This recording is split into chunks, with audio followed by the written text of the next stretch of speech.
पहले बोला fast track court बना लेंगे फिर करेंगे, फाइनली उन्हें समझ में आ गया कि बिना रेजिग्नेशन के ये जनता तो नहीं रुकने वाली, एटलीस्ट ये तो नहीं रुकने वाले। भारत माता की, भारत माता की जय भीम, जय भीम, जय भीम। जैसे कि धर्मेंद्र प्रधान का इस्तीफा हो चुका है और आप प्रधानमंत्री नरेंद्र मोदी के लिए यहाँ के कई सारे जो यूथ हैं वो एक मैसेज देना चाहते हैं, आप क्या कहेंगे देश के प्रधान नरेंद्र मोदी जी से? डेमोक्रेसी, एक वर्ड। नहीं, आपका इस पूरे आंदोलन को लेके अगर आपका कोई मैसेज हो पीएम मोदी के लिए तो आप क्या कहेंगे उनसे? मन मर्जी नहीं चलेगी, जो देश में लॉफुल चीजें होंगी वही चलेगी, और हर बार का एक ही नारा कि विल इम्प्रूव थिंग्स और अगली बार नहीं होगा, अगली बार नहीं होगा। तो बाद के protection measures, special task force और special courts, fast track courts, ये तो हम हर जगह देख के आ रहे हैं। रेप के बाद एक पॉक्सो कोर्ट बन जाएगा, करप्शन के बाद एक अलग से डेजिग्नेटेड कोर्ट बन जाएगा, बट हमेशा वो सोल्यूशन नहीं होता।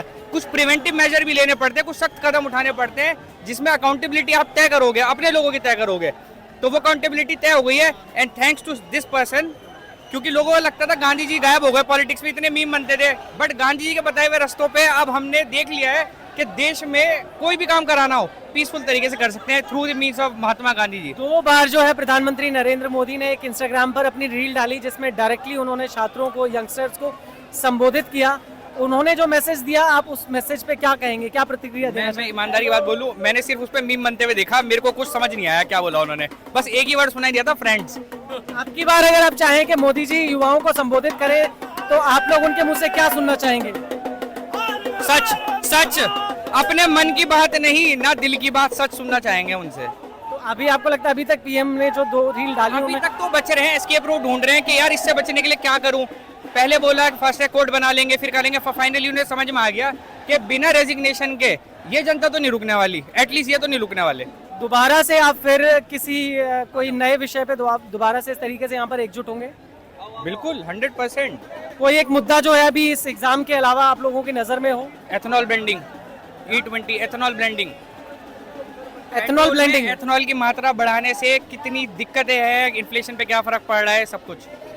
तो आपकी नजर हरदीप पुरी जी की तरफ है या फिर नहीं, गडकरी साहब? गडकरी साहब। क्यों? बोला तो एथेनॉल ब्लेंडिंग, अब आप आगे पढ़ोगे तो आपको समझ में आएगा क्या दिक्कत है उससे।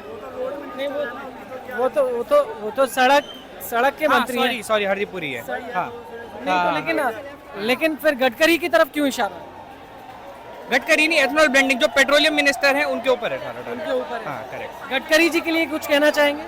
किनके बारे में? गडकरी जी। नहीं, उनके लिए नहीं, अभी उन्हें मतलब बैठो, अच्छा, उन्हें मतलब बैठो, अभी इसको यहीं रिस्ट्रिक्ट रहने दो। अभी आप उनको नहीं छुएंगे? नहीं। और दूसरा ये है कि देश के नए शिक्षा मंत्री आपकी नजरों में कौन होना चाहिए, किसकी तरफ देख रहे हैं? पता नहीं, क्या राघव चड्ढा जी वगैरह? नहीं, अरे ना, बेकार आदमी है। आप बताओ, चाहिए राघव चड्ढा आपको? अरे मतलब ही नहीं है। राघव चड्ढा नहीं, आपने मतलब कैसे नाम ले लिया उनका? नहीं, हम आप लोगों की राय जानना चाह रहे हैं कि अगले हमारे तो सोच में भी नहीं है वो। तो शिक्षा मंत्री कौन होना चाहिए? कोई भी आए, वो ऐसा बंदा है पढ़ा लिखा होना चाहिए, कॉम्पिटेंट से हो, पढ़ा लिखा आदमी। बीजेपी में कौन है जो आपको नजर आ रहा है कि पढ़ा लिखा है या अकेडमिक से?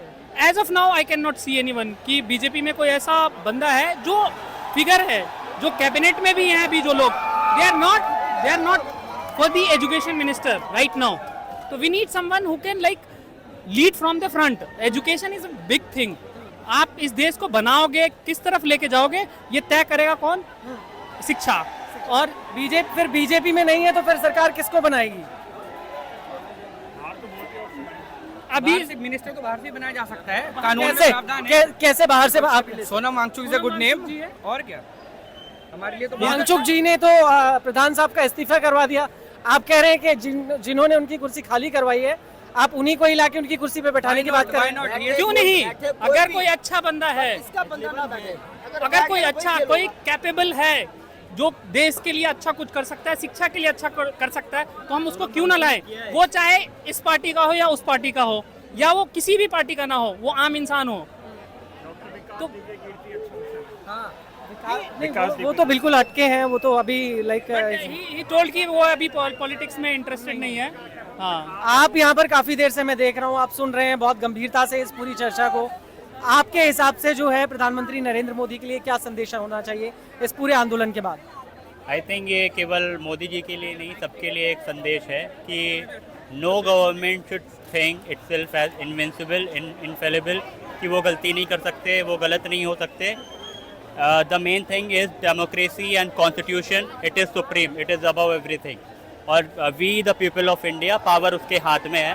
तो अगर आप उनके लिए काम नहीं करेंगे, अगर आप उनके लिए नहीं सोचेंगे, तो आई थिंक मन की बात कहीं नहीं जाने वाली. आपको लोगों की बात सुननी पड़ेगी अपनी बात कहने से पहले. अगली बार जब पीएम यंगस्टर्स को संबोधित करेंगे तो आप पीएम के संदेश में किन मुद्दे हैं, किन को सुनना चाहेंगे आप? मैं आई थिंक उनसे जवाब सुनना चाहूँगा सारे प्रोटेस्ट का जो अभी तक हुए हैं, जो सक्सेसफुल हुए हैं, अनसक्सेसफुल हुए हैं. बहुत सारे इंडिया ने प्रोटेस्ट देखे हैं, उनकी ही खुद की ही जो अभी तक उनकी रूलिंग्स हुई हैं. तो I would really like to know उनकी, क्योंकि उन्होंने ये भी बोला था रिपोर्ट कार्ड देंगे वगैरह, forget that. But I really want to know कि उनके जो सारे प्रोटेस्ट हुए उन्होंने कितनी डिमांड्स लोगों की मानी है, कितनी नहीं मानी है. बिकॉज इस प्रोटेस्ट में वी कुड सी कि ये सक्सेस हुआ है, बट बहुत पिछले सारे प्रोटेस्ट रहे हैं जो सक्सेस नहीं हुए हैं, या लोगों की मांगे नहीं मानी गई है, लोग मायूस रहे. अब अगली मांग आपकी क्या है? आपको इस पूरे मुद्दे के अलावा जो है कौन सा मुद्दा नजर आ रहा है? For me I think accountability is one of the thing. कि ऐसा कोई खास मुद्दा मेरे लिए नहीं है. मेरे लिए मुद्दा यही है कि गवर्नमेंट को काम करना चाहिए लोगों के लिए. अनएम्प्लॉयमेंट है, आपको वो काम करना चाहिए, और महंगाई बढ़ रही है, आपको उसके लिए काम करना चाहिए. तो आई थिंक अब तो I think people have gone above Hindu Muslim, और ये जो पर्टिकुलर एजेंडाज हैं, प्रोपेगेंडाज हैं, उसके अबव उठ के आपको लोगों के लिए काम करना है. बेसिकली आई थिंक ये मुद्दे होने चाहिए. Thank you. जैसा कि आपने देखा है यहाँ पर कुछ प्रदर्शनकारी हैं जो छात्र हैं, वो ये कह रहे हैं कि अगली बार प्रधानमंत्री नरेंद्र मोदी जब भी आए, जब भी युवाओं को संबोधित करें, वो अपने मन की बात ना कहें, वो युवाओं के मन की बात करें. और कुछ लोग ऐसे भी हैं जो कह रहे हैं कि उनको समझ में ही नहीं आया कि प्रधानमंत्री मोदी ने आके अपनी इंस्टाग्राम रील में आके क्या कहा है. भारत माता की जय, भारत माता की जय, वंदे मातरम.